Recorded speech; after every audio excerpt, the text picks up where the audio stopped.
النبي صلى الله عليه وسلم والله كان هكذا يبشر الصحابة ويذكر الصحابة، والصحابة والله أنهم امتثلوا وذكروا، ولا والله ما غفلوا أبدا. واستلمها بعض الصحابة التابعون كانوا على يعني آثارهم، نسأل الله أن يجمعنا وإياكم بها. ومما يعني بشر به نبينا صلى الله عليه وسلم، والبشارات كثيرة جدا يا عبد الله في هذا الشهر، البشارات والله كثيرة. نعم، قال إذا جاء رمضان فتحت أبواب الجنة. بعد مش تناديك أبواب الجنة مفتوحة، وش تسوي؟ تناديك يا باغي الخير. خلني أشوفك أنت تنام عنها ولا تركض تسعى يا شيخ؟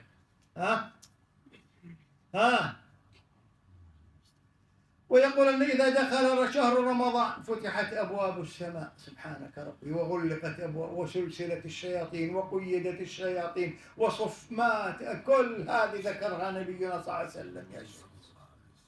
ومردت الشياطين كلها تصف من أول ليلة من رمضان، تصفد هذه الشياطين. فلذلك يا عبد الله انتبه. نعم، الوسواس وغيره له أثر، والتلبيس والتزيين له أثر، لكن والله أثره ضعيف إلا إذا كنت أنت